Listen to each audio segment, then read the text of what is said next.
মহান আল্লাহ বলেন ওয়া আম্মা বিনি'মাতি রাব্বিকা ফাহাদ্দিস, হে আমার বান্দারা শোনো, যদি তোমরা তোমার প্রতিপালকের পক্ষ থেকে কোনো অনুগ্রহ, কোনো দয়া, কোনো নিয়ামত পেয়ে থাকো, ফাহাদ্দিস, সেটাকে খুব খুব প্রকাশ করো, সেটার খুব খুব চর্চা করো, সেটাকে গলি গলিতে বলে বেড়াও, সেটাকে ঝান্ডা লহরে বলে বেড়াও। বিরাদরানি ইসলাম, সেই তার জন্যই তো আজকে দেখুন আহলুস সুন্নাত ওয়াল জামাতের শ্রোতাবৃন্দ আল্লাহ তাআলার আদেশ অনুযায়ী, মহান আল্লাহর ফরমান অনুযায়ী, মহান আল্লাহর হুকুম অনুযায়ী, পবিত্র কোরআনের ন্যায় মহান আল্লাহ যেভাবে বলেছেন সেইভাবে পবিত্র কোরআনের আয়াতকে মেনে এই সুন্নি মুসলমানেরা আল্লাহর নবীর নিয়ামতকে পেয়ে নবীর চর্চাকে গলি গলি আজকে জুলুস আকারে বের করে না করে না। প্রকাশ শব্দের অর্থ কি? ঘরে ল্যাপ মুড়ি দিয়ে ঘুমিয়ে থাকলে প্রকাশ হবে? নিজের ব্রেনকে জিজ্ঞেস করুন। সাধারণত যখন একটা ভোট সম্মুখে আসে, আমাদের আসে না বিধানসভার ভোট, লোকসভার ভোট, গ্রাম পঞ্চায়েতের ভোট, এই সব ভোটগুলো যখন হয় তখন কত প্রচার প্রসার হয় না? ক্যানভাস তো বিভিন্ন জায়গায় হয়, তারপরে পরেও প্রত্যেকের বাড়িতে গিয়ে বলা হয় আমাকে ভাই ভোটটা দিও। একটা আঙ্গুলের ছাপ। মহান আল্লাহ পবিত্র কোরআনে বলছেন ওয়া আম্মা বিনি'মাতি রাব্বিকা ফাহাদ্দিস, তোমরা যখন আল্লাহর পক্ষ থেকে অনুগ্রহ নিয়ামত পাবে তখন সেটা প্রকাশ করো। আর তার প্রকাশের অর্থ, যদি তুমি একটা আঙ্গুলের ছাপের জন্য, যদি প্রকাশের জন্য এখান থেকে ব্রিগেডে যেতে পারো, সেখানে তোমার ঈমান চলে যেতে পারে, সেখানে তোমার ফতোয়া নেই। কিন্তু যেখানে মহান আল্লাহ বলে আমার নবী তোমাদের নিকটে সারা পৃথিবীর চাইতে বড় নিয়ামত, এই নিয়ামত পাওয়ার পরেও মহান আল্লাহ প্রকাশ করতে বলেছে, কিন্তু তুমি প্রকাশ করো না। তো কিন্তু তুমি প্রকাশ করো না, তুমি বলো কি এই প্রকাশ করা, মিছিল করা, নবীর নারা লাগা, এগুলি সব বেদাত, হারাম। বলে না। কিন্তু আমি কোরআন থেকে বলছি, আমার বক্তব্য নোট করবেন, কত নম্বর আয়াত বলে দিচ্ছি। যে আপনাকে বলবে তাকে বলবেন এর অর্থ কি আমাকে একবার বুঝিয়ে দাও। যদি তুমি বুঝাতে পারো, তোমার বাড়িতে তা হায়াত, যতদিন বেঁচে থাকবো ততদিন গোলামি খাটবো আমি। অর্থ সঠিক বুঝিয়ে দিয়ে যেতে হবে। বিরাদরানি ইসলাম, বলার উদ্দেশ্য হচ্ছে এই, মহান আল্লাহর নবী জনাবে মুহাম্মদুর রাসূলুল্লাহ সাল্লাল্লাহু আলাইহি ওয়াসাল্লামের জন্মদিন উপলক্ষে আমরা যে ঝান্ডাগুলি লহরাই, আমরা যে ঝান্ডাগুলি বাড়ির মধ্যে টাঙাই, আমরা যে ঝান্ডাগুলি মসজিদের মধ্যে টাঙিয়ে থাকি, এর হাদিস ও কোরআনের পক্ষে কোনো দলিল আছে কি নাই? মহান আল্লাহর নবী জনাবে মুহাম্মদুর রাসূলুল্লাহ সাল্লাল্লাহু আলাইহি ওয়াসাল্লামকে যখন তার মা আমিনা রাদিয়াল্লাহু তাআলা আনহা 570 খ্রিস্টাব্দে মক্কা নগরে খেজুরের ঘরের মধ্যে, খেজুরের চতুর্দিকে ডাল পোতা ঘর, যেই ঘরের আলো বাইরে থেকে ঘরের ভিতরে চলে আসে, সেই জায়গা থেকে মা আমিনা রাদিয়াল্লাহু তাআলা আনহা বলেন, যখন আমার সন্তান মুহাম্মদ মাটির উপরে যখন ভূমিষ্ঠ হলো, আমি আকাশের দিকে চেয়ে দেখি মহান আল্লাহ সারা পৃথিবীর তারকাদেরকে আদেশ দিয়ে দিয়েছে, ও তারারা তোমরা আর এত উপরে থেকো না, যাও তোমরা আমিনার ঘরের উপরে চলে যাও। জোরে বলুন সুবহানাল্লাহ। মহান আল্লাহ কি বললেন? তারা আমাদের কত মাথার উপরে আছে, দূরে নাই। একটা তারা একটা পৃথিবীর চাইতে মোটা। ভূগোল বই দেখবেন, ভূগোল বই, একটা গোটা পৃথিবী কত বড়, কিন্তু তারাটা কি এত বড় আমরা দেখতে পাই না। কারণ কি?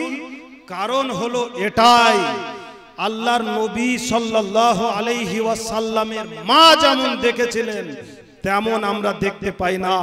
তারা আমাদের কাছ থেকে অনেক দূরে অবস্থান করেছে, যার জন্য আমরা মিটি মিটি ছোট্ট আকারে দেখতে পাই। মা আমিনা বলেন, যখন আমার সন্তান ভূমিষ্ঠ হয়, ভূমিষ্ঠ হওয়ার সঙ্গে তারাগুলোকে দেখি আমার ঘরের ছাদের উপরে চলে এসেছে। বলুন সুবহানাল্লাহ। আমি হাত দিলে মনে হয় তারাগুলো ছুঁতে পাবো। কথাটা কে বলছে? আমার নবীর মা বলছেন। তো আমার মা আমাকে যে জন্ম দিয়েছে, আমার মা সব চাইতে ভালো জানে আমার জন্মের দিনটা আমার মার কি অবস্থা কেটেছিল। আমার মার চাইতে ভালো কেউ জানবে? কেউ জানবে না। মা আমিনার চাইতে মুহাম্মদুর রাসূলুল্লাহর জন্মের ব্যাপারটা মা আমিনার চাইতে বেশি কেউ জানবে না। বিরাদরান ইসলাম, সেই সময় মা আমিনা রাদিয়াল্লাহু তাআলা আনহা বলছেন, আমার চোখের সম্মুখ থেকে পৃথিবীর সমস্ত পর্দাকে হটিয়ে দেওয়া হলো। জিবরিল আমিনকে মহান আল্লাহ আদেশ দিলেন, যাও জিবরিল, আজকে সারা পৃথিবীর মানুষের জন্য আমি খুশির দরিয়া বয়ে দেব। যাও তুমি একটি পতাকা নিয়ে গিয়ে কাবা ঘরের ছাদের উপরে পুঁতে দাও, আর একটি এই ঝান্ডা নিয়ে পূর্ব আকাশে পুঁতে দাও, আর একটি ঝান্ডা নিয়ে পশ্চিম আকাশে পুঁতে দাও। তাহলে ঝান্ডা পুঁতে দেওয়া আল্লাহর নির্দেশ ছিল, জিবরিল আমিনের সুন্নাত। অতএব নবীর আগমনের দিনে প্রত্যেক বাড়িতে ইসলামিক পতাকা ঝোলানো, এটা বলুন সুন্নাতে ফেরেশতা। বলুন সুবহানাল্লাহ। তাহলে এটা বৈধ না বৈধ নয় ভাই? বৈধ তো না বৈধ নয়? অবশ্যই বৈধ। শুধু এতটুকুই নয়, আল্লাহ তাআলা সেই সময়টা ছিল আইয়ামে জাহিলিয়াতের যুগ, অন্ধকারের যুগ, বর্বরতার যুগ। বিরাদার, সেই অন্ধকার যুগের পূর্বে সেই সময়তে মানুষ কেমন ছিল জানেন? মক্কা নগরের মানুষেরা আইয়ামে জাহিলিয়াতের সময় এমন তাদের অবস্থা ছিল, যদি তাদের নিজের স্ত্রীর গর্ভ থেকে কোনো কন্যা সন্তান জন্ম নিত, সঙ্গে সঙ্গে তার পিতা সেই কন্যা সন্তানটিকে নিয়ে গিয়ে একটা কবর খুঁড়ত। কবর খোঁড়ার পরে জিন্দা সেই কবরের মধ্যে তাকে দাফন করে দিত। কারণ এটাই ছিল, যদি কেউ কন্যা সন্তান জন্ম দিত তাহলে মক্কা নগরের মধ্যে ওই পিতার মুখ দেখানো লজ্জাকর ব্যাপার ছিল। বিরাদরান ইসলাম, আমার নবীর আগমনের পরে এটা রহিত হয়ে যায়। মক্কা নগরের মধ্যে নারীদের সম্মান সর্বপ্রথমে আমিনার লাল মুরুর দুলাল আহমদে মুজতবা মুহাম্মদুর রাসূলুল্লাহ সাল্লাল্লাহু আলাইহি ওয়াসাল্লাম আমার দিয়েছেন। বিরাদরান ইসলাম, মহান আল্লাহ আদেশ দিয়ে দিলেন, যাও জিবরিল, আজকে সারা পৃথিবীর মানুষের মধ্যে এমন তুমি আদেশ জারি করে দাও, প্রত্যেকটা মহিলার মধ্যে আদেশ জারি করে দাও, যাদের পেটের ভিতরে সন্তান আছে, যে মায়েরা আমার গর্ভবতী অবস্থায় আছে, প্রত্যেকটা নারীর যাদের গর্ভে সন্তান আছে তাদের প্রত্যেককে তুমি পুরুষ করে দাও। জোরে বলুন সুবহানাল্লাহ। আল্লাহর নবী যেদিন জন্মগ্রহণ করে তার আগে পর্যন্ত খ্রিস্টান পাদ্রী বুহাইরা যার নাম ছিল, সে প্রত্যেক দিন কাবা ঘরের ছাদের উপরে একটা উজ্জ্বল নূরের বাতি চেরাগ দেখতে পেত। বলুন সুবহানাল্লাহ। আমিনার গর্ভ থেকে যেদিন সন্তান জন্ম হয়, খ্রিস্টান পাদ্রী বুহাইরা বিশপ, চার্চের যে ধর্মযাজক খ্রিস্টানদের, তাকে বিশপ বলা হয়। ওই তার নাম ছিল বুহাইরা। ওই বুহাইরা করেছিল ভাইরা আমার, দৌড়ে দৌড়ে মক্কা নগরে প্রবেশ করে মক্কার গলি গলি গলি গলি খুঁজেছিল, আর প্রত্যেকের বাড়ি গিয়ে বলেছিল যে এই মক্কায় কোনো পুত্র সন্তান জন্মেছে? আজকে কি কোনো পুত্র সন্তান জন্মেছে? তার কারণ তারা ছিল ইনজিল এবং তাওরাতের পণ্ডিত। ইনজিল আর তাওরাতে নবীর আগমনের বার্তা বহু পূর্বে দেওয়া হয়েছিল। বহু পূর্বে লেখা ছিল যে শ্রেষ্ঠ নবী যিনি হবে তিনি 570 খ্রিস্টাব্দে পৃথিবীর সব চাইতে উত্তম বংশ কুরাইশ বংশে হাশেমি গোত্রে জন্মগ্রহণ করবে। এগুলো কিন্তু পূর্বের আম্বিয়ায়ে কেরামদের কাছে মহান আল্লাহর পক্ষ থেকে যে কিতাব অবতীর্ণ হয়েছিল সেই কিতাবের মধ্যে এগুলি সব কিন্তু লিপিবদ্ধ ছিল। বেরাদরানি ইসলাম, বলার উদ্দেশ্য হলো এই, ওই পাদ্রী মক্কার গলি গলিতে গিয়ে বলেছিল আজকে এই মক্কার মধ্যে কোনো পুত্র সন্তান জন্ম নিয়েছে কি না। বেরাদরানি ইসলাম প্রত্যেকেই বলল আমার ঘরে কোনো পুত্র সন্তান জন্ম নেয়নি, ও বলছে আমার ঘরে জন্ম নেয়নি, ও বলছে আমার ঘরে জন্ম নেয়নি। শেষ পর্যন্ত খ্রিস্টান বিশপ যখন কুরাইশ বংশে প্রবেশ করলো, হাশেমি গোত্রে গেল, হাশেমি গোত্রে যাওয়ার পরে মা আমিনার ঘরের নিকটবর্তী হয়েছে, আব্দুল মুত্তালিবকে জিজ্ঞেস করছে, ও আব্দুল মুত্তালিব বলো তোমার ঘরের মধ্যে কোনো পুত্র সন্তান আজকে জন্ম নিয়েছে কি না। তখন আব্দুল মুত্তালিব আমার নবীর দাদোজান বলেছিল, ওই বুহাইরা পাদ্রীকে বলেছিল, খ্রিস্টান যাজককে বলেছিল, ও বুহাইরা বলো আমার বাড়িতে এসে পুত্র সন্তানের সন্ধান তুমি কিসের জন্য করছো। তখন সেই পাদ্রী বলেছিল আমি প্রত্যেক দিন রাত্রি বেলায় এই কাবা ঘরের ছাদের উপরে একটি নূরের বাতি দেখতে পেতাম, কিন্তু আজকে শুভে সাদিকের পরে ওই কাবার ছাদে আর বাতি দেখতে পাইনি। আমি বুঝে গেছি এই পুত্র সন্তান ওই নূর ছিল যে আজকে ভূমিষ্ঠ হয়েছে। তো বলো বলো তোমার ঘরে সেই পুত্র সন্তান জন্ম নিয়েছে কি না। বেরাদরানি ইসলাম, আব্দুল মুত্তালিব বললেন হ্যাঁ অবশ্যই আমার ঘরে পুত্র সন্তান জন্ম নিয়েছে। বুহাইরা পাদ্রী বলেছিল আমাকে দয়া করে সেই সন্তানের চেহারাটুকু একবার দেখাবে, বলুন সুবহানাল্লাহ। চেহারাটুকু একবার দেখাবে। আল্লাহর নবীর দাদু আব্দুল মুত্তালিব মা আমিনার কোল থেকে সন্তান নিয়েছে, বুহাইরাকে যেই দেখিয়েছিল সে বুহাইরা বলে উঠেছিল হাজা মুহাম্মাদুন নবিয়ুনা ফি আখিরিজ জামান, বলুন সুবহানাল্লাহ। ইনি হলেন মুহাম্মদ, এর নাম আমি তাওরাত গ্রন্থে দেখেছি যে শ্রেষ্ঠ যে নবী হবে তার নাম হবে দুনিয়াতে মুহাম্মদ আর আসমানে হবে আহমদ। আর এই সন্তান হলো সেই পুত্র যার গর্ভে এই পৃথিবীতে আগমন হয়েছে। সেই নারী সারা পৃথিবীর সমস্ত মায়েদের চাইতে উত্তম নারী, বলুন সুবহানাল্লাহ। বেরাদরানি ইসলাম, ওই বুহাইরা বলেছিল আমি তাওরাত গ্রন্থে দেখেছি সেখানে লেখা ছিল এই সন্তান যেদিন জন্ম নেবে সেই দিন গোটা পৃথিবীতে কোনো কন্যা সন্তান জন্ম হবে না, কোনো কন্যা সন্তান জন্ম হবে না। কারণ একটাই ছিল, পবিত্র কোরআনকে জিজ্ঞেস করুন, পবিত্র কোরআন বলবে ওয়াইজাল মাউউদাতু সুইলাত বিআইয়ি যামবিন কুতিলাত। ওই আইয়ামে জাহিলিয়াতের যুগে, অন্ধকার বর্বরতার যুগে যে মায়ের গর্ভ থেকে কন্যা সন্তান জন্ম নিত তার পিতা জীবিত তাকে দফন করত।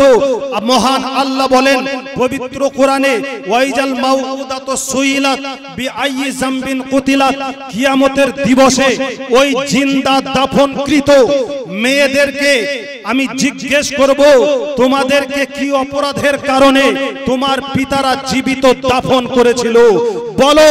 তখন প্রত্যেকটা নারীর যাদেরকে জীবিত দাফন করা হয়েছিল, যাদেরকে জীবিত মাটি দেওয়া হয়েছিল, তাদেরকে জবান খুলে দিয়ে তারা উত্তর দিয়ে দেবে যে আমার পিতা নিজেকে লজ্জিত মনে করেছিল কন্যা সন্তান জন্ম দিয়ে বলে আমাকে দাফন করেছিল। মহান আল্লাহ বলছেন পবিত্র কোরআনে ওই মেয়ের সাক্ষ্য নেওয়ার পরে তার পিতাকে আমি হাবিয়া নামক জাহান্নামে নিক্ষেপ করব, বলুন সুবহানাল্লাহ। আমার নবী এই পৃথিবীতে আসার পরে মেয়েদের সম্মান দিয়েছেন, জীবিত নারীকে দাফন করা বন্ধ হয়েছে। কিন্তু নবী আমার ইসলাম প্রচার করতে গিয়ে কতটা কষ্টের সম্মুখীন হয়েছিলেন, কতটা সহ্য করেছিলেন, কতটা অত্যাচার সহ্য করেছিলেন, যার আজকে আমরা উম্মত হয়ে বিন্দু পরিমাণ সহ্য ধৈর্যের ক্ষমতা আমাদের নেই। আমার নবী জনাবে মুহাম্মদুর রাসূলুল্লাহ সাল্লাল্লাহু আলাইহি ওয়াসাল্লাম মা হারা সন্তান, বাবা হারা সন্তান ইতিম মুহাম্মদ দাদুর কাছে লালিত পালিত হয়। আব্দুল মুত্তালিব এর কাছ থেকে তিনি বড় হতে থাকেন। আব্দুল মুত্তালিবের কাছে বড় হতে থাকে। এমতো অবস্থায় মক্কা নগরে একবার দুর্ভিক্ষ নেমে আসলো। এমন দুর্ভিক্ষ, মক্কা নগরে এক মাস ধরে বৃষ্টির এক ফোঁটাও বর্ষণ হচ্ছে না, কোনো বৃক্ষ থেকে খেজুর উৎপন্ন হচ্ছে না, কোনো পশুর দুগ্ধ থেকে দুগ্ধ বের হচ্ছে না, সমস্ত শুকিয়ে যাচ্ছে।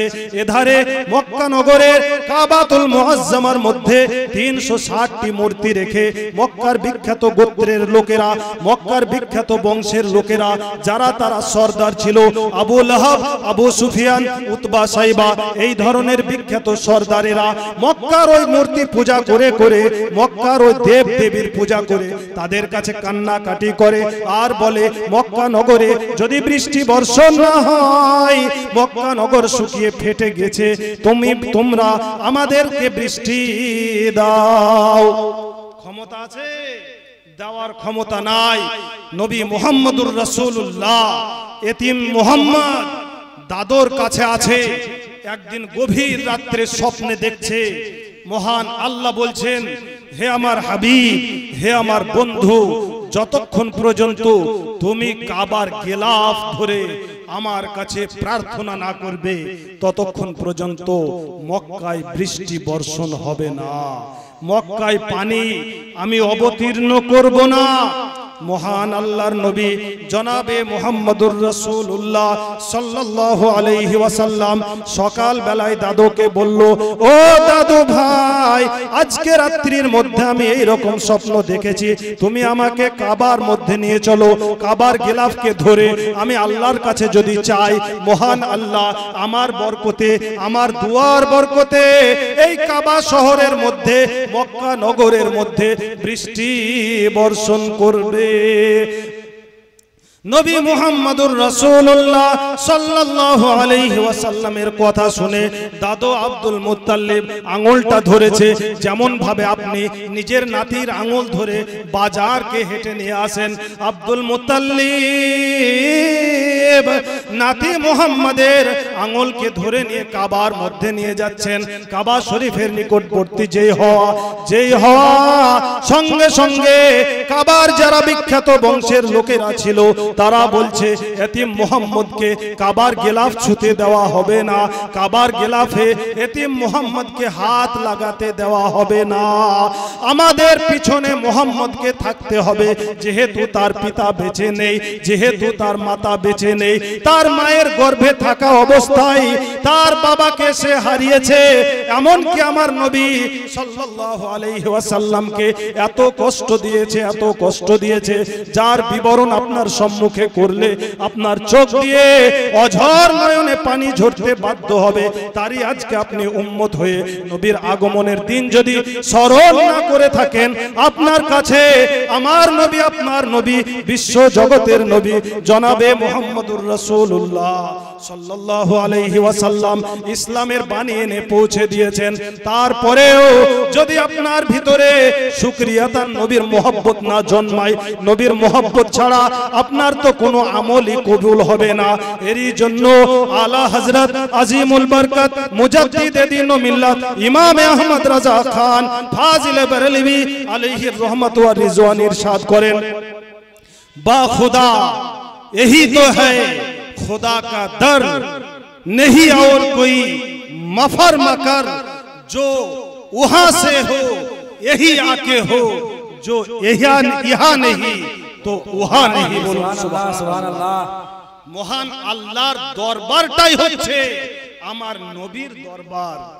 আল্লাহ তাআলার নবীর মোহব্বতের আশিক ইমামে আহলে সুন্নাত আলা হযরত তিনি এই কথাটি বলে গিয়েছেন যে যদি তুমি আল্লাহকে পেতে চাও, নবীর দরবারে এসে তুমি মাথা ঠুকো আর নবীর মোহব্বত অন্তরে জাগাও। পবিত্র কোরআন উঠান, পবিত্র কোরআনে মহান আল্লাহ বলেন, ওয়াইজ জালামু আনফুসাহুম, হে আমার বান্দারা শোনো, যখন তোমরা নিজেদের আত্মার উপরে কোনো অত্যাচার করবে, অর্থাৎ যখন তোমার দ্বারা কোনো পাপ কাজ হবে, তখন তুমি আমার নবীর দরবারে যাও। বলুন সুবহানাল্লাহ। আমার নবীর দরবারে যাও। আমার নবী যদি তোমার হয়ে বিন্দু পরিমাণ সুপারিশ করে, তাহলে আমি আল্লাহ তোমার গুনাহকে সঙ্গে সঙ্গে ক্ষমা করে দেব। বলুন সুবহানাল্লাহ।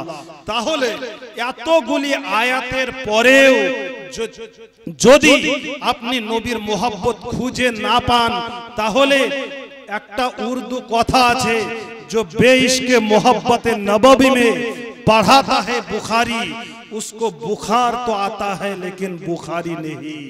बुखारी शरीफ আল্লাহর নবীর হাদিস। আল্লাহর নবীর হাদিস পড়াতে গেলে নবীর মোহব্বত আগে অন্তরে থাকতে হবে, তারপরে বুখারি পড়ানো সম্ভব।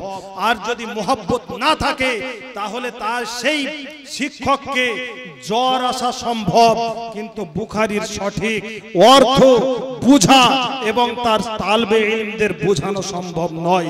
বিরাদরানি ইসলাম, আপনার কাছে আমি বলতে চাইছিলাম, আমার নবী আপনার নবী বিশ্ব জাহানের নবী জনাবে মুহাম্মদুর রাসূলুল্লাহ সাল্লাল্লাহু আলাইহি ওয়াসাল্লাম আমার মক্কা নগরে যেই কাবা শরীফের সম্মুখে গেলেন, কাবা শরীফের বিখ্যাত বংশের লোকেরা বলল, ও আব্দুল মুত্তালিব শোনো, তুমি যেমন কুরাইশ গোত্রের নেতা, তেমন আমরা নিজ নিজ গোত্রের নেতা, অতএব মুহাম্মদকে কখনোই দুয়াতে তাকে আগে করা যাবে না, তাকে পিছনে রাখতে হবে। আর আমরা প্রত্যেক গোত্রের যারা সরদার আছে, প্রত্যেক গোত্রের যারা মড়ল আছে, তারা ওই কাবার গেলাফ ধরবো। আর গেলাফ ধরার পরে আমরা যার পুজো করি, আমরা 360টি মূর্তির ইবাদত করি, আমরা একে উদ্দেশ্য করে চাইবো, যদি সম্ভব হয় তাহলে এটা করো, আর যদি সম্ভব না হয় মুহাম্মদকে এখান থেকে নিয়ে চলে যেতে পারো। বিরাদরানি ইসলাম, আল্লাহর নবী সাল্লাল্লাহু আলাইহি ওয়াসাল্লামের দাদু আব্দুল মুত্তালিব বলছেন এটা কখনোই সম্ভব নয়। আল্লাহর নবী বললেন, ও দাদু ভাই, আমাকে যদি পেছনে রাখো, তাহলে মহান আল্লাহ কখনোই মক্কায় পানি বর্ষণ করবে না। যেমন মা হালিমা রাদিয়াল্লাহু তাআলা আনহার যে উটের ঘটনা আপনারা সকলেই জানেন, ওই ঘটনা আমি বলছি না। একজন পশু, একটি পশু আমার নবীকে চিনে যে তার সম্মান সারা পৃথিবীর চাইতে বেশি, অতএব নবীকে নিয়ে পিছনে থাকা যাবে না, নবীকে নিয়ে সর্ব অগ্রাধিকারে সব চাইতে আগে নিয়ে যেতে হবে। এ কথা একটা উটও জানে, কিন্তু আমরা মানুষ, আকলে সালিম মহান আল্লাহ দিয়েছেন, আমরা এমন ব্রেন বুদ্ধি দিয়েছেন মহান আল্লাহ, তারপরেও নবী মুহাম্মদুর রাসূলুল্লাহ সাল্লাল্লাহু আলাইহি ওয়াসাল্লামের মোহব্বতের বাণী আমরা খুঁজে পাই না। পাই ভাই, পাই না। পশু পাখি গাছপালা সবাই নবীকে চিনে, কিন্তু একমাত্র দুর্ভাগ্য মানুষের যে মানুষই চিনে না বলে অন্যান্য যা পশু পাখি আছে এরা সব কেউ যাবে না জাহান্নামে। 18,000 মাখলুকাতের মধ্যে মানুষ আর জিন বাদে অন্য কেউ জাহান্নামে যাবে না।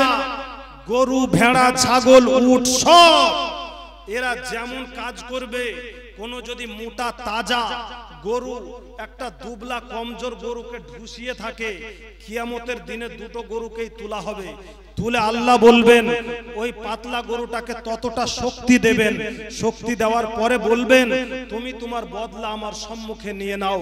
যখন বদলা নিয়ে নেওয়া হবে, মহান আল্লাহর আদেশ হবে কুনতু তুরাবান, তোমরা আল্লাহ বলবেন কুম তুরাবান, তোমরা সকলেই মাটি হয়ে যাও।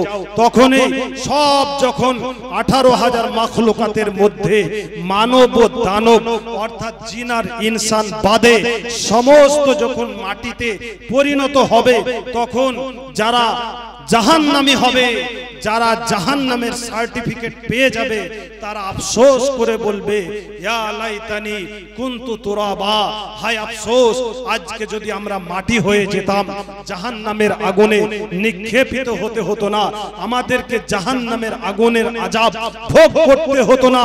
বলার উদ্দেশ্য একটাই, পৃথিবীর সমস্ত সৃষ্টি আমার নবীকে চিনে, তাদের ভিতরে 73 ভাগ হবে না, এই নবীর উম্মত আমরা, আমাদের ভিতরে 73 ভাগ হবে আর 72 ভাগ আমার নবীকে চিনবে না, তারাই যাবে জাহান্নামে। আর একটি ভাগ যারা আমার নবীকে সঠিকভাবে চিনে থাকবে তারাই যাবে জান্নাতে। বলুন সুবহানাল্লাহ।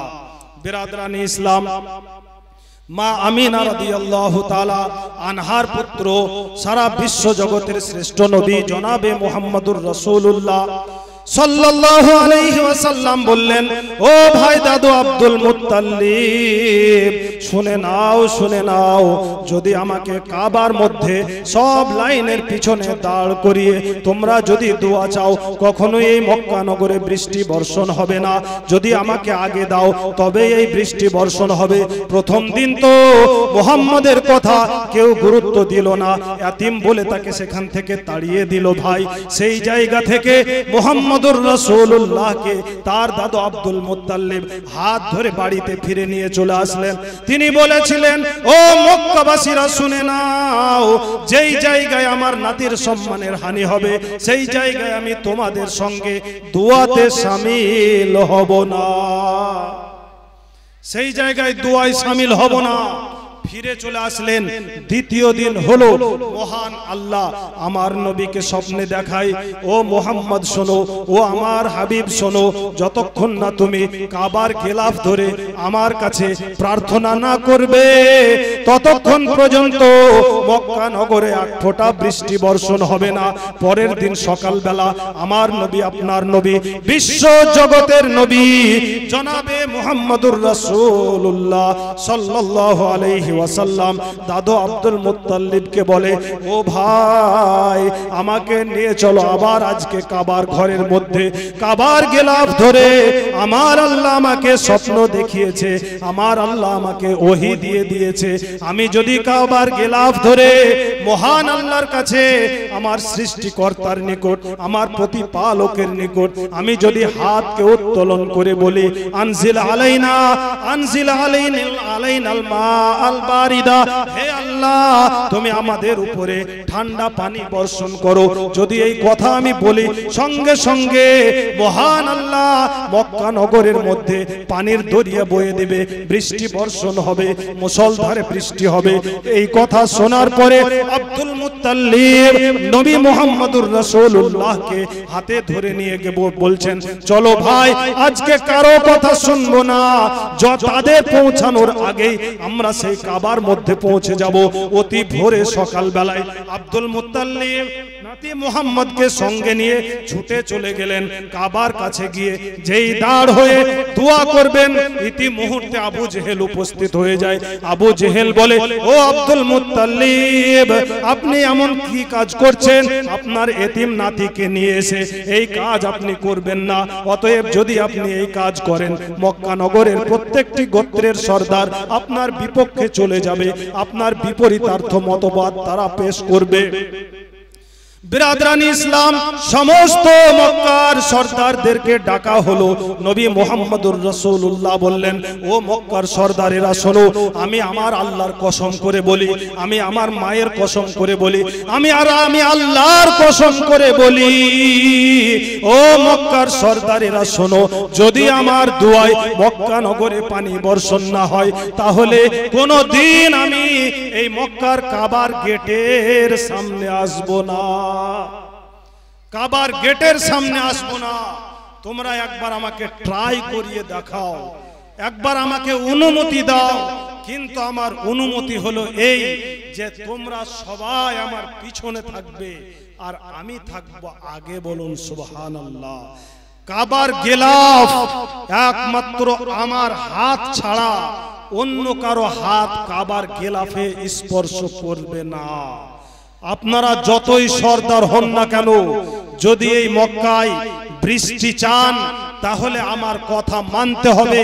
আর আমি আমার আল্লাহর, আমার প্রতিপালকের, আমার খালিকের, আমার মালিকের কসম করে বলি, যদি মক্কা নগরে পানি বর্ষণ না হয়, তাহলে আব্দুল্লাহর পুত্র, আমিনার কলেজার টুকরো মুহাম্মদ দ্বিতীয় দিন এই কাবার দরজায় আর কোনোদিন আসবে না। তখন তারা ভেবেছিল যে মুহাম্মদকে দেখে তো মনে হয় ধর্মগুরু, তার কারণ কোনোদিন এই মূর্তির সামনে এসে নিজের মাথাকে ঝুঁকাই না। বারবার মুহাম্মদকে বলি আমরা যাকে পুজো করি তুমিও পুজো করো, কিন্তু মুহাম্মদ বলে আমি কোনোদিন মূর্তির সামনে নিজের মাথাকে নত করব না। অতএব এই মুহাম্মদের দ্বারা হয়তো আমাদের ধর্মের বিপরীতার্থ কোনো মতবাদ পেশ হবে। আজকে মুহাম্মদের চ্যালেঞ্জকে গ্রহণ করা হোক। যদি আজকে তার চ্যালেঞ্জে মুহাম্মদ হেরে যায় তাহলে আমাদের কাবা সুরক্ষিত থাকবে, আমাদের কাবা ইবাদত করার জায়গা থাকবে, আমাদের কাবার ভিতরে মূর্তির ইবাদত করা আমাদের জন্য সুবিধা হবে। অতএব মুহাম্মদের চ্যালেঞ্জ আমরা গ্রহণ করলাম। এই কথা যখন মক্কা নগরের মানুষেরা বলল, মক্কা নগরের মানুষদেরকে আমার নবী আপনার নবী বিশ্ব জগতের নবী জনাবে মুহাম্মদুর রাসূলুল্লাহ সাল্লাল্লাহু আলাইহি ওয়াসাল্লাম বলেন, ও মক্কার সরদারেরা তোমরা আমার কাছ থেকে 5 হাত দূরে কাতার বাঁধো, কেউ আমার সম্মুখে আসবে না। কাবার পবিত্র গেলাফে একমাত্র আব্দুল্লাহর পুত্রের হাত ছাড়া অন্য কারো হাতের স্পর্শ হবে না। তারপরে আমার নবী কাবার গেলাফকে এই রকম ভাবে ধরে হাত দুটো নিচে আছে, মহান আল্লাহর কাছে শুধু প্রার্থনা করতে বাকি, আল্লাহুম্মা আনজিল আলাইনা ফিল মাক্কাতাল মুকাররমা আসআল মাআল বারিদা। হে আল্লাহ, তোমার কাছে তোমার পেয়ারা হাবিব, তোমার বন্ধু আব্দুল্লাহর পুত্র আমিনার কলেজার টুকরো আজকে মান ইজ্জতের খাতির সম্মানের জন্য হাত উঠিয়েছে। আল্লাহ তুমি আমার দোয়া কবুল করো আর মক্কা নগরের মধ্যে বৃষ্টি বর্ষণ করো। আমার নবীর হাত উপরে উঠেই ছিল, খোদার কসম এমন বৃষ্টি বর্ষণ হলো মক্কা নগরের কাবা ঘরের ছাদের উপরে প্রথম বৃষ্টির ফোঁটা পড়ে। সমস্ত মক্কা নগরের মানুষেরা কাবার চতুর্দিকে সারিবদ্ধভাবে দাঁড়িয়ে আছে। এমন মুষলধারে বৃষ্টি হলো তাদের হাঁটু পর্যন্ত বৃষ্টির পানিতে ডুবে গেল। বলুন সুবহানাল্লাহ। এ আমার নবীর বাল্যকালের বরকত, নবীর আমার বাল্যকালের বরকত এটা। বেরাদরান ইসলাম, মা বোনেরা শুনুন, নবীকে বলে 40 বছর বয়সে নবী হয়েছে। ভুল যাদের ভিতরে এইরকম ধারণা থাকবে আজকেই ধারণা পরিবর্তন করুন। কারণ যে নবীকে নবী বলে ডাকছি উনার সার্টিফাইড চাইতে অন্য ব্যক্তির কাছে সার্টিফাই নেওয়া হবে না হবে না? আপনার সার্টিফাই যদি আপনি নিজে করেন তাহলে অন্যের কথা কি গ্রহণ হবে? হবে না। তার কারণ আমি কাউকে মার্ডার করে গেছি, তারপরে থানায় গিয়ে যদি আমি স্বইচ্ছায় বলি যে আমার গ্রামের অমুক ব্যক্তিকে আমি মার্ডার করে এসেছি, দেখুন আমার হাতে রক্ত, সার্টিফাইটা কে করলো? আমি নিজে খুনি, আমি নিজে সার্টিফাই করলাম নিজের। আমার ভাই গিয়ে যদি বলে যে আমার ভাই খুন করেনি, কথাটা বুঝিয়ে এটা হলো প্র্যাকটিক্যাল উদাহরণ। তারপরে হাদিসের উদাহরণ দেব। হাদিসের বাক্য তো ব্রেনের মধ্যে পৌঁছাতে অনেক দেরি লাগে, তারই জন্য আগে আপনাকে প্র্যাকটিক্যাল উদাহরণটা দিই। আমার ভাই ওই থানায় গিয়ে যদি বলে আমার ভাই খুন করেনি, দারোগা, থানার ওসি, থানার আইসি, থানার এসপি, থানার ডিএসপি, থানার ডিএম, এই সারা পৃথিবীর শাসন আমল কোন শাসক দল, কোন রাজনৈতিক দল কেউ কি আমার ভাইয়ের কথা মানবে? মানবে? হাত উঠিয়ে বলুন মানবে? মানবে না। তার কারণ যে ব্যক্তি খুন করেছে তার সার্টিফাই সে নিজে দিয়েছে। অতএব এখানে কারো সাক্ষীর আর কোনো প্রয়োজনই নাই। তো আমরা নবীকে নবী কখন বলি? নবীর কথা আগে শুনে নেব নাকি? নবী নিজেকে নবী কখন থেকে বলে সেটা আগে শুনি, তবে অন্যের কথা শুনবো। ভালো করে কথাটা আমি বোঝাতে চাইছি আপনাকে। তার কারণ 510 খ্রিস্টাব্দে সর্বপ্রথম গারে হেরায় নবীর উপরে ওহী অবতীর্ণ হয়। কত বললাম? 510 খ্রিস্টাব্দে। কত? 510 খ্রিস্টাব্দে সর্বপ্রথম 610 খ্রিস্টাব্দে নবীর উপরে সর্বপ্রথম গারে হেরায় ওহী অবতীর্ণ হয়। সেই দিন থেকে মানুষেরা বলে, যাদের ভিতরে ঈমানের দুর্বলতা আছে, যাদের ভিতরে নবীর মহব্বত নাই, তারা বলে থাকে নবী সেই দিন থেকে নবী হয়েছে, মানে 40 বছর বয়স থেকে নবী হয়েছে, এইটা বলে। শুনেছেন আপনারা? ভরি ভরি ভরি ভরি বাংলা কিতাবে পাবেন যে মুহাম্মদ 40 বছর বয়সে নবী হয়েছে, কিন্তু এটা ডাহা মিথ্যা কথা। সার্টিফাই আমার নবীর কাছে নেব। হে নবী, আপনি বলে দিন আপনি কখন থেকে নবী। আমার নবী নিজে উত্তর দেন, নিজের সার্টিফাই নিজে করেন। কুনতু নবিয়ান ওয়া আদামু বাইনার রূহে ওয়াল জাসাদ। আমি সেই দিন নবী ছিলাম, আমি সেই দিন নবী ছিলাম যখন আদম মাটি এবং খুমিরের মধ্যে মিশ্রিত আকারে ছিল। তার পুতুলও তখন গঠন করা হয়নি, রূহ ফুকা হয়নি, তখন আমি নবী ছিলাম। বলুন সুবহানাল্লাহ। নারায়ে তাকবীর, নারায়ে তাকবীর, নারায়ে রিসালাত। জশ্ন ঈদ মিলাদুন নবী, জশ্ন ঈদ মিলাদুন নবী। মাওলানা হুসাইন আহমদ। নারায়ে তাকবীর, নারায়ে রিসালাত। এখনো যারা খেতে বাকি আছেন তাড়াতাড়ি গিয়ে খাওয়া দাওয়া করে নেবেন। সার্টিফাই নবী নিজে করলেন না অন্য কেউ। নবী নিজে, কখন তিনি নবী তিনি নিজে বলে দিলেন যে আমি তখন নবী যখন আদম পানি এবং মাটির মধ্যে খুমির আকারে ছিল, পুতুলও তার গড়ানো হয়নি, রূহ ভিতরে ফুকা হয়নি, তখন ছিলাম আমি নবী। বলুন সুবহানাল্লাহ। তাহলে ওই নবীকে যদি কেউ 40 বছরের নবী বলে, ঈমান থাকবে? যে না। নিজের বিচার নিজে করবেন। ব্রেন আপনার আছে, আপনার নিজের ব্রেনকে জিজ্ঞেস করুন। তাহলে নবীর নবুয়তকে 40 বছর আপনি অস্বীকার করলেন, আর 40 বছর আমার নবীর নবুয়তকে অস্বীকার করার পরে যদি সারা জীবন সিজদায় পড়ে থাকেন, তবু আপনাকে আমি কাফেরের ফতোয়া দেব। তার কারণ আপনি যিনি শ্রেষ্ঠ নবী মহান আল্লাহ করেছেন, তার নবুয়তকেই তো আপনি অস্বীকার করেন। আর নবীর নবুয়তকে যারা মানে না, তারা কি মানে ইমানদার হতে পারে? তারা মুসলমান হতে পারে? কখনোই হতে পারে না।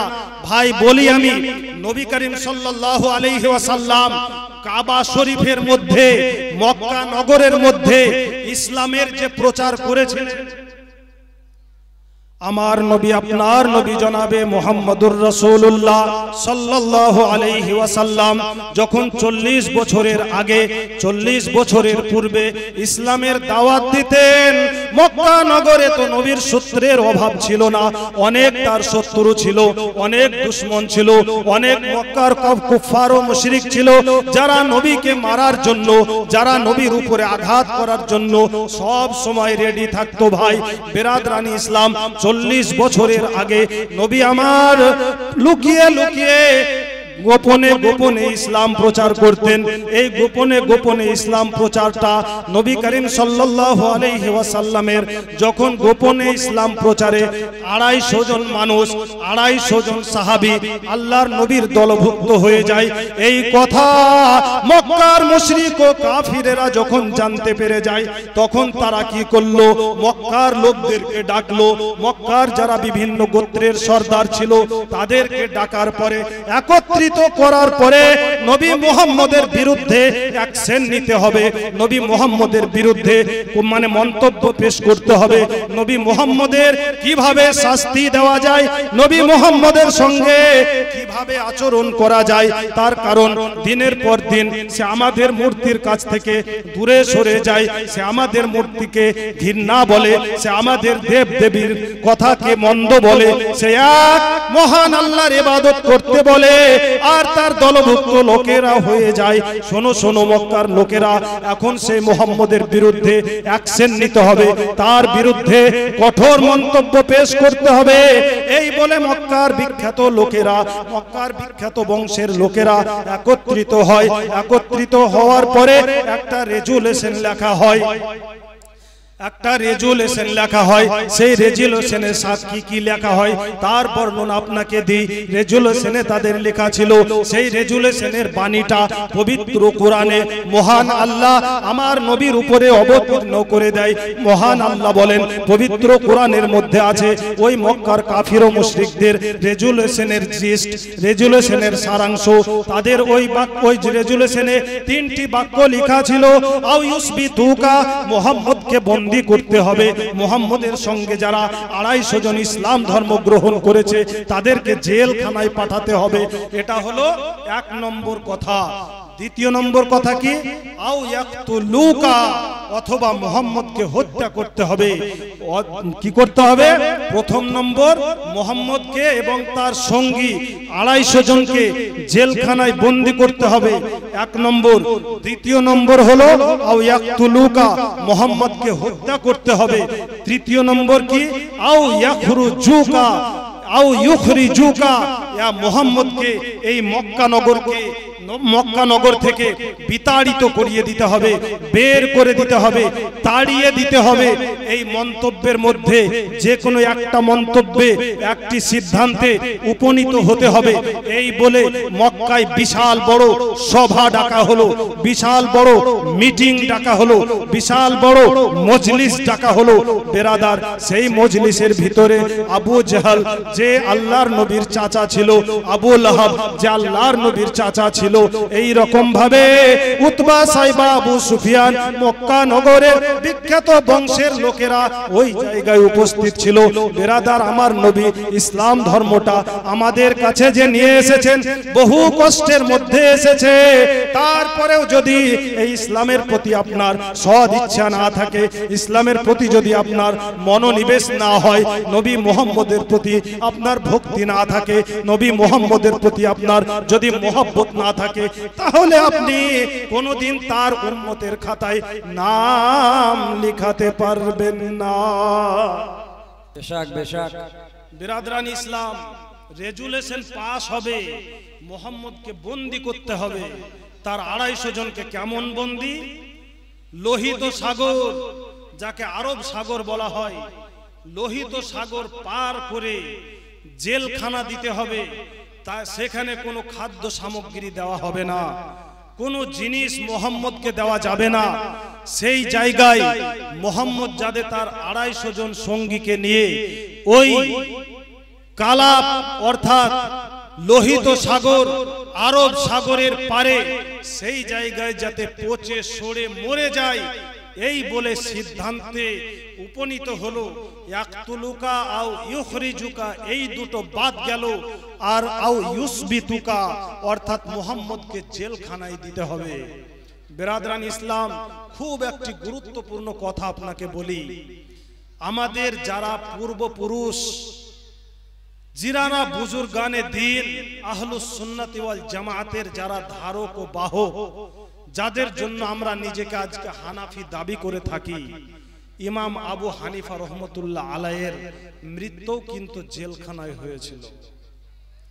জেলখানায় হয়েছিল দ্বিতীয় খলিফা আব্বাসী যুগের 750 থেকে নিয়ে 1258 পর্যন্ত যে পিরিয়ড, এই পিরিয়ডটা ছিল আব্বাসী যুগ। আর সেই আব্বাসী যুগের দ্বিতীয় খলিফা ছিল আবু জাফর আল মানসুর। আর ওই আবু জাফর আল মানসুর বলেছিল যে বর্তমান যুগে ইমাম আবু হানিফা রহমতুল্লাহ আলাইহির চাইতে বেশি জ্ঞানী পৃথিবীতে আর দ্বিতীয় কেউ নেই। অতএব বিচারকের আসন ইমাম আবু হানিফা রহমতুল্লাহ আলাইকে নিতে হবে। ইমাম আবু হানিফা রহমতুল্লাহ আলাই বলেছিলেন, আমার দ্বারা এত বড় দায়িত্ব পালন করা সম্ভব নয়। বিচারের দাড়ি পাল্লা অনেক কঠিন, তার কারণ কারো যদি একটুকু অন্যায় হয়ে যায়, বিচার ক্ষেত্রে কারো যদি একটুকু তরফদারি হয়ে যায়, কিয়ামতের দিনে আবু হানিফা মুখ দেখাতে পারবে না, নুমান বিন সাবিত দেখাতে পারবে না। তখন আবু জাফর আল মানসুর বলেছিল যে আমি এই পৃথিবীতে এই পদের যোগ্য তোমাকে চাইতে বেশি অন্য কাউকে দেখতে পাই না। যদি তুমি এই পদ না নাও, দেখবেন কথার গুরুত্ব দেখুন। ইমাম আবু হানিফা রহমতুল্লাহ আলাইকে বলছেন, যদি তুমি বিচারক পদ না নাও, তাহলে এক্ষুনি তোমাকে জেলখানায় বন্দী করা হবে। ইমাম আবু হানিফা রহমতুল্লাহ আলাইহি বলেছিলেন যে আমার কাছে যদি দুটো রাস্তা দেওয়া হয়, হয় এই বিচারকের পদ নিতে হবে, আর না হয় সমুদ্রের জলে ডুবে মরে যেতে হবে। আমি সমুদ্রের জলে ডুবে মরে যাওয়াটাকে পছন্দ করব, বলুন সুবহানাল্লাহ। এর নাম হলো ইমাম, ইমামে আজম, সারা পৃথিবীর সব চাইতে বড় ইমাম, যার মুকাল্লিদিন আমরা, আর তার কারণেই আমাদেরকে হানাফি বলা হয়, বলুন সুবহানাল্লাহ। শেষ পর্যন্ত আবু জাফর আল মানসুর বলল, বন্দী করো। ইমাম আবু হানিফা রহমতুল্লাহ আলাইহিকে জেলখানায় বন্দী করা হলো। তাকে রুটি পানি কিছু দেওয়া হলো না। শুকিয়ে শুকিয়ে জেলখানার মধ্যে তৎকালীন যুগের সব চাইতে বড় ইমাম, বড় পণ্ডিত ইমাম আবু হানিফা নুহমান বিন সাবিত রাদিয়াল্লাহু তাআলা আনহু ওই জেলখানার মধ্যেই মৃত্যুবরণ করলেন। তার মৃত দেহটাকে নিয়ে খাইজুরান নামক কবরস্থানে সমাধিস্থ করা হলো। আজ পর্যন্ত ইমামে আজম আবু হানিফা রহমতুল্লাহ আলাইহির কবর মাজার শরীফ, সেইখানে গিয়ে জিয়ারত করা হয়। বিরাদরান ইসলাম, বলার উদ্দেশ্য হচ্ছে এই, ইসলামের জন্য জেল খাটা আমার নবীর সুন্নাত, বলুন সুবহানাল্লাহ। নবী করিম সাল্লাল্লাহু আলাইহি ওয়াসাল্লামকে 250 জন সঙ্গী দিয়ে হাতে জিনজিরি বেঁধে আরব সাগর পার করে যখন জেলখানা দেয়, শর্ত লেখা হয়েছে রেজুলেশনে যে নবী মুহাম্মদের সঙ্গে কোনো প্রকারের সম্পর্ক রাখা যাবে না। নবী মুহাম্মদুর রাসূলুল্লাহ, আমিনার পুত্র আব্দুল্লাহর কলেজার টুকরো মুহাম্মদুর রাসূলুল্লাহর সঙ্গে কোনো প্রকারের সম্পর্ক রাখা যাবে না। কোনো প্রকারের খাদ্য সামগ্রী সেখানে পাঠানো যাবে না। নবী মুহাম্মদের সঙ্গে কেউ সদাচরণ করতে পারবে না। এইগুলি সব রেজুলেশনে লেখা আছে। আর মক্কা নগরের বিখ্যাত বিখ্যাত পণ্ডিতেরা, বিখ্যাত সরদারেরা ওই রেজুলেশনের মধ্যে স্বাক্ষর করে রেখেছে। স্বাক্ষর করার পরে ওই রেজুলেশন তাকে কাবা শরীফের মধ্যে একটি পাথর চাপা দিয়ে রেখেছে। কিন্তু বিরাদরান ইসলাম, ওই রেজুলেশন যখন সিগনেচার করা হয়, ওই রেজুলেশন যখন লেখা হয়, মক্কা নগরের অন্যান্য গোত্রের মতো হেশামের একটা গোত্র ছিল, যেই গোত্রের নেতা ছিল হেশাম। সেই হেশাম তাড়াতাড়ি মক্কা নগরের সম্মুখে এসে সেখানে শুনেছে আব্দুল্লাহর পুত্র আমিনার কলেজার টুকরো মুহাম্মদকে নির্বাসন দেওয়া হয়েছে, জেলখানায় পাঠিয়ে দেওয়া হয়েছে। 250 তার সঙ্গীকে দিয়ে জেলখানায় পাঠিয়ে দেওয়া হয়েছে। কোনো খাদ্য সামগ্রী দেওয়া হয়নি, কোনো কিছু দেওয়া হয়নি। তাদের লেখা আছে মুহাম্মদকে কোনো রকম ভাবে ওই লোহিত সাগর পার করে মক্কা নগরে প্রবেশ করতে দেওয়া হবে না। যদি কেউ কোনো সামগ্রী, কোনো খাদ্য সামগ্রী, পানীয় জল যদি সেখানে পৌঁছায়, এই খবর যদি মক্কা নগরের মানুষেরা জানতে পারে, সঙ্গে সঙ্গে তার শিরচ্ছেদ করে দেওয়া হবে, অর্থাৎ তার মাথাকে ধড় থেকে আলাদা করে দেওয়া হবে। এই রেজুলেশন লেখার পরে মক্কা নগরে কাবা শরীফের মধ্যে ওই মূর্তির পাশে একটি পাথর দিয়ে চেপে রেখে আমার নবীকে 250 জন সঙ্গীকে দিয়ে হাতে জিনজিরি বেঁধে আরব সাগর, লোহিত সাগর পার করে নির্বাসন দিয়েছে। ইসলাম বহুত কঠিন ধর্ম, বহু কুরবানির পরে পেয়েছেন। তারপরেও আপনি যদি ইসলামের গুরুত্ব না বুঝেন, তাহলে আপনি পশুর চাইতেও নিকৃষ্ট। আর এটা আপনাকে হাদিস ও কোরআন দিয়েই প্রমাণ করে দেব। বিরাদরান ইসলাম, যখন হেশামের কানে এই খবর পৌঁছায় যে নবীকে নির্বাসন দেওয়া হয়েছে, নবী সেই হিসাম তাড়াতাড়ি মক্কা নগরের সম্মুখে কাবার মধ্যে এসে, কাবার কাছে এসে, কাবার যে দারোগা ছিল, কাবার যে গেটম্যান ছিল, সেই গেটম্যানকে বলছে, ও গেটম্যান, ও দারোগা, শোনো, তুমি আমাকে ওই রেজুলেশনটা একবার নিয়ে এসে দেখাও। ওই রেজুলেশনে আমি স্বাক্ষর করব। সেই বেরাদার ওই কাবার দারোগা, কাবার গেটম্যান বলেছে, এই রেজুলেশন রেজুলেশনের মধ্যে মক্কার সমস্ত নেতারা সিগনেচার করেছে, সই করেছে। সই করার পরে পাথর চাপা দিয়ে রেখেছে, এই রেজুলেশন আর অন্য কাউকে দেওয়া যাবে না, এই রেজুলেশন অন্য কাউকে সিগনেচার করতে দেওয়া হবে না, যাও তুমি এখান থেকে চলে যাও। বেরাদরানি ইসলাম, হেসাম ভাবলো কি করা যায়। হেসাম তখন ছুটে ওই লুকিয়ে কোন রকম ভাবে আল্লাহর নবী, বিশ্ব নবী জনাবে মুহাম্মদুর রাসূলুল্লাহ সাল্লাল্লাহু আলাইহি ওয়াসাল্লামের কাছে লোহিত সাগর পার হয়ে, আরব সাগর পার হয়ে ওই জায়গায় উপস্থিত হয়ে গিয়ে দেখা করতে গিয়েছে। হেসাম গিয়ে বলছে, ও আব্দুল্লাহর পুত্র, ও আমিনার কলেজার টুকরো মোহাম্মদ, বলো তোমাকে এই জায়গায় যে নির্বাসন দিয়েছে, জেলখানায় এখানে রেখেছে, কি খেয়ে জীবন যাপন করছো? খোদার কসম বলি, আল্লাহর নবী হেসামকে উত্তর দিয়েছিল, ও হেসাম শোনো শোনো, মক্কা নগর থেকে আমাদেরকে কোনো খাদ্য সামগ্রী আনতে দেয়নি, কোনো পানীয় বস্তু, পানীয় জল আনতে দেয়নি। এই একটা মস্কেজাতে যা পানি আছে, মস্কেজার পানি শেষ হয়ে গিয়েছে। আমরা কি করি? আমরা এই গাছের পাতা ছিঁড়ে ছিঁড়ে নারায়ে তাকবীর, আল্লাহু আকবার, নারায়ে রিসালাত, ইয়া রাসূলুল্লাহ, নারায়ে রিসালাত, ইয়া রাসূলুল্লাহ, নারায়ে হায়দারি, ইয়া আলী, নারায়ে হায়দারি, ইয়া আলী, নারায়ে গৌস, জশ্নে ঈদ মিলাদুন নবী, জশ্নে ঈদ মিলাদুন নবী। তো বেরাদরানি ইসলাম, আপনাকে আমি বলি যে আল্লাহর নবী সাল্লাল্লাহু আলাইহি ওয়াসাল্লামের কাছে হেসাম গিয়ে বলছেন, হে আল্লাহর নবী, হে আব্দুল্লাহর পুত্র, এখানে যে তোমাকে নির্বাসন দিয়েছে আর তার ব্যাপারে একটা রেজুলেশন লিখে তারা কাবার ঘরে ভিতরে মূর্তির পাশে পাথর চাপা দিয়ে রেখেছে, এই কথা আমি শুনে এসেছি। তোমাকে কিভাবে এখান থেকে নিয়ে যাব তার আমি রাস্তা খুঁজে পাচ্ছি না। আমার নবী, আপনার নবী জনাবে মুহাম্মদুর রাসূলুল্লাহ সাল্লাল্লাহু আলাইহি ওয়াসাল্লাম বলে, ও হেসাম শোনো, খোদার কসম করে বলি, যাও যাও, তুমি এখান থেকে তাড়াতাড়ি যাও, তাড়াতাড়ি গিয়ে মক্কা নগরে যাবে। মক্কা নগরে গিয়ে কাবা শরীফে প্রবেশ করবে। কাবা শরীফে প্রবেশ করার পরে ওই রেজুলেশনটা উঠাবে। আমি আল্লাহর কসম করে বলি, খোদার কসম করে বলছি, ওই রেজুলেশনে একটা অক্ষরও তুমি পাবে না। বলুন সুবহানাল্লাহ। একটা অক্ষরও পাবে না।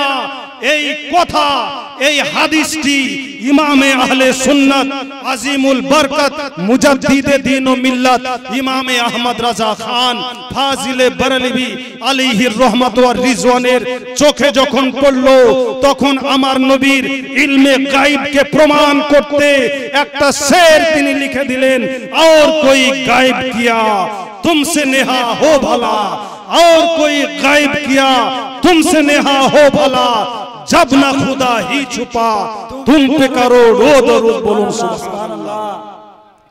এখানে মক্কা নগরের মানুষ রেজুলেশন ঠিকই লিখেছিল, সিগনেচার ঠিকই করেছিল।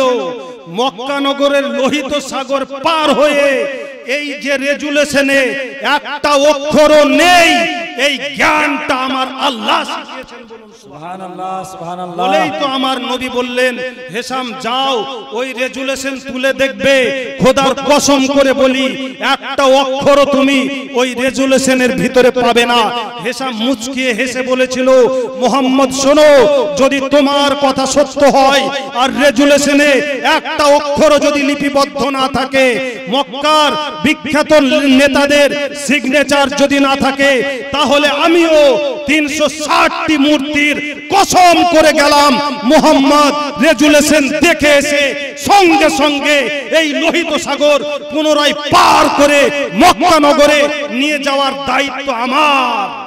হেসাম বলেছিল, হেসাম তাড়াতাড়ি লোহিত সাগর পার হয়ে মক্কা নগরে প্রবেশ করে আবার দারোগাকে বলেছিল, গেটম্যানকে বলেছিল, ও গেটম্যান, আমি একটা সর্দার মক্কার, অতএব রেজুলেশন আমার দেখা চাই। আমার বিনা অনুমতিতে রেজুলেশনে তোমরা সিগনেচার করেছো, তাতে আমি কিছু বলিনি। রেজুলেশন তোমরা নিজে বানিয়েছো, তাতেও আমি কিছু বলিনি। অতএব রেজুলেশন যদি আমাকে না দেখাও, কাবার গেট ভেঙে ঢুকবো এবং রেজুলেশন বের করে তাতে আমি সিগনেচার করব। হেশাম বলেছিল, হেশামের উদ্দেশ্য ছিল আলাদা, নবীর কথাটা সত্য না মিথ্যা হয় যাচাই করা দেখা উদ্দেশ্য ছিল। বেরাদরান ইসলাম, হেশাম যখন এই কথা বলল, দারোয়ান বলেছিল, গেটম্যান বলেছিল, আমি আপনাকে অনুমতি দিতে পারবো না, এই মক্কার আরো লোককে ডাকছি। তাহলে আবু জেহেলকে ডাকা হয়েছিল, উতবাকে ডাকা হয়েছিল, সাইবাকে ডাকা হয়েছিল, আবু সুফিয়ানকে ডাকা হয়েছিল। এক কথাই মক্কা নগরের যত বড় বড় নেতা ছিল তাদের সকলকে ডাকলো। ডাকার পরে হেশাম বলল, আমি নিজে একজন এই কাবার, এই নিজে একজন মক্কার সর্দার, অতএব আমি এই রেজুলেশন দেখতে চাই। যখন অনুমতি দেওয়া হলো, হেশাম তাড়াতাড়ি গিয়ে পাথরটা তুলে দেখে, খোদার কসম আমার নবীকে মহান আল্লাহ বলছেন, ও আল্লামাহুল বায়ান মা কানা ওয়া মা ইয়াকুন, হে আমার হাবিব তোমাকে আমি এমন জ্ঞান শিখিয়েছি, যা হয়েছে, যা হচ্ছে, যা হবে, অর্থাৎ উলুমে মা কানা ওয়া মা ইয়াকুনের জ্ঞান, সমস্ত কিছুর জ্ঞান আমি আল্লাহ তোমাকে দিয়েছি।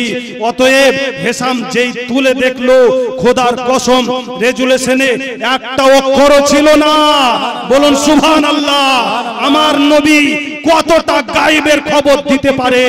লোহিত সাগর পার করে মক্কার কাবা ঘরের নিচে অরিজিনাল লেখা রেজুলেশনে আমার নবী যদি বলে দেয় লেখা তুমি উড়ে যাও, সে খাতাতে লেখা থাকতে পারে না।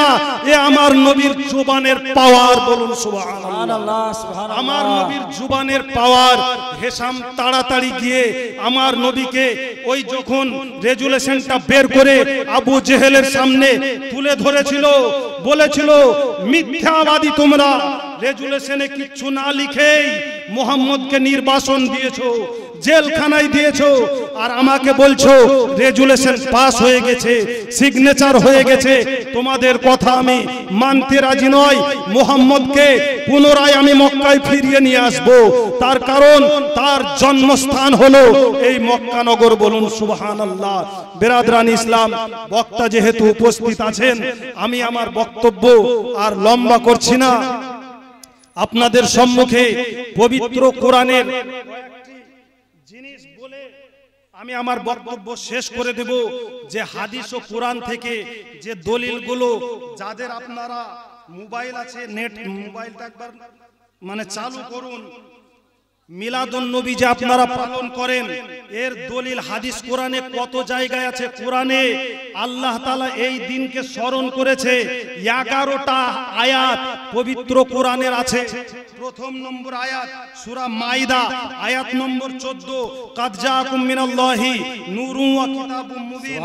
দ্বিতীয় নম্বর সূরা তওবা আয়াত নম্বর 128, লাকাদ জাআকুম রাসূলুম মিন আনফুসিকুম আজিজুন আলাইহি মা আনিতুম হারিসুন আলাইকুম বিল মুমিনিনা রাউফুর রহিম। মহান আল্লাহ আল্লাহর নবীর আগমনের দিন স্মরণ করেছে। আরো আসুন সূরা আল আম্বিয়া আয়াত নম্বর 107, ওমা আরসালনাকা ইল্লা রাহমাতাল লিল আলামিন। সূরা বানি ইসরাইল আয়াত নম্বর 105, ওমা আরসালনাকা ইল্লা মুবাশশিরাও ওয়া নাযীরা। সূরা আল বাকারা আয়াত নম্বর 119, ইন্না আরসালনাকা বিল হাক্কি বাশীরাও ওয়া নাযীরা। আরো আসুন সূরা সাবা আয়াত নম্বর 28, ওমা আরসালনাকা ইল্লা কাফাতাল লিন-নাসি বাশীরাও ওয়া নাযীরা ওয়ালাকিন আকসারান নাসি লা ইয়ালামুন। আরো আসুন সূরা নিসা আয়াত নম্বর 174, ইয়া আইয়ুহান নাসু কাদ জাআকুম বুরহানুম মির রাব্বিকুম। মহান আল্লাহ এই রকম পবিত্র কোরআনের 11টি আয়াতে আমার নবীর আগমনকে স্মরণ করেছে। অতএব 12ই রবিউল আউয়াল 570 খ্রিস্টাব্দে নবীর আগমন দিবস পালন করা আমার আল্লাহর সুন্নাত। বলুন সুবহানাল্লাহ। নারে তাকবীর, নারে রিসালাত, মাসলাকে আলা হযরত, নারে তাকবীর, নারে রিসালাত। বিরাদরান ইসলাম, হাদিসে অনেক হাদিস আছে।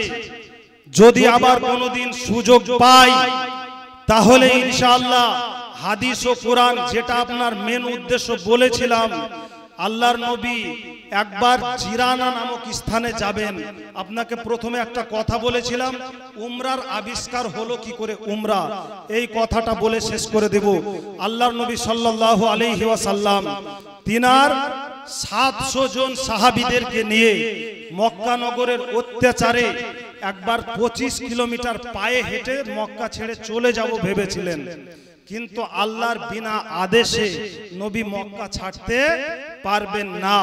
বারবার বারবার বারবার আকাশের দিকে আমার নবী চায় আর আল্লাহকে বলে, হে আল্লাহ, আমার নিজ বংশের লোক আমার উপরে এত অত্যাচার করে, আমার ধৈর্যের বাইরে, আল্লাহ তুমি আমাকে এই দেশ ছেড়ে অন্য কোনো দেশ চলে যাওয়ার মতো অনুমতি দাও, রাস্তা বের করে দাও। এই বলে হেঁটে যায়, আকাশের দিকে তাকায়, হেঁটে যায়, আকাশের দিকে তাকায়, আল্লাহর পক্ষ থেকে কোনো ওহী অবতীর্ণ হয় না। জিরানা নামক স্থানে 25 কিলোমিটার দূরে যেই পৌঁছায়, মহান আল্লাহর পক্ষ থেকে আদেশ চলে আসে, হে আমার হাবিব, তুমি মক্কায় ঘুরে যাও, মক্কায় ফিরে যাও। আল্লাহর নবী ফরিয়াদ করেছিলেন, হে আল্লাহ, কিভাবে ফিরে যাব, সেখান থেকে আমি তো চলে এসেছি। আমার আল্লাহ বললেন, ও আমার হাবিব, তুমি তোমার 700 জন সাহাবীকে দুটি পোশাক পরিয়ে দাও, একটি দুটো ইহরাম বেঁধে দাও এবং তুমি নিজেও ইহরাম বেঁধে নাও, আর এখান থেকে মক্কা নগরে ফিরে গিয়ে সর্বপ্রথম কাবার তাওয়াফ করবে। আর এটাই সারা পৃথিবীর বান্দাদের জন্য আমি উমরা চালু করে দেব, বলুন সুবহানাল্লাহ। এই পৃথিবীতে প্রথম উমরার আবিষ্কার হলো আমার নবী জিরানা নামক স্থান থেকে 25 কিলোমিটার পাথরিলি জমিন পায়ে হেঁটে সেই জায়গা থেকে ফিরে এসে ইহরাম বেঁধে মক্কা নগরে প্রবেশ করে কাবার তাওয়াফ করে বলে দিয়েছিলেন, উমরা হলো সারা বছরের মধ্যে যে কোনো দিনে এসে করতে পারে, কিন্তু হজ নির্দিষ্ট দিনে করতে হয়, সেটা জিলহজ মাসের 10 তারিখে হয়। বিরাদরান ইসলাম, আপনাদের সম্মুখে উমরার সংকীর্ণ আবিষ্কারের কয়েকটি কথা বলে দিলাম। এর ভিতরে অনেক কথা আছে, মনে রাখলে আপনি এটুকুতেই যথেষ্ট। আপনাদের সম্মুখে পবিত্র কালামুল্লাহ শরীফ থেকে আয়াতে কারিমা তেলাওয়াত করেছিলাম, কুল বিফাজলিল্লাহি ওয়া বিরহমাতিহি ফাবিযালিকা ফালইফরাহু হুয়া খায়রুম মিম্মা ইয়াজমাউন। আর দ্বিতীয় নম্বর আয়াতে কারিমা তেলাওয়াত করেছিলাম, ওয়া আম্মা বিনি'মাতি রাব্বিকা ফাহাদ্দিস। তোমরা যখন তোমার প্রতিপালকের পক্ষ থেকে কোনো নিয়ামত অনুগ্রহ পাবে, সেটা তোমরা খুব খুব প্রকাশ করো, মিছিল বের করো, জুলুস বের করো। অতএব এই আয়াতকে উপলক্ষ করে কোরআন এবং হাদিস দিয়ে যতটুকু সম্ভব হলো আপনার সম্মুখে সংকীর্ণ সময়ের মধ্যে তুলে ধরলাম। যদি বলার মধ্যে হয়ে থাকে ভুল ভ্রান্তি, আপনারা সবাই করবেন ক্ষমা প্রার্থী। আস্তাগফিরুল্লাহ রাব্বি মিন কুল্লি যামবি ওয়া আতুবু ইলাইহি, লা হাওলা ওয়ালা কুওয়াতা ইল্লা বিল্লাহিল আলিয়্যিল আযীম, লা ইলাহা ইল্লাল্লাহু মুহাম্মাদুর রাসূলুল্লাহ। ওয়াসসালামু আলাইকুম ওয়া রাহমাতুল্লাহি ওয়া বারাকাতুহু।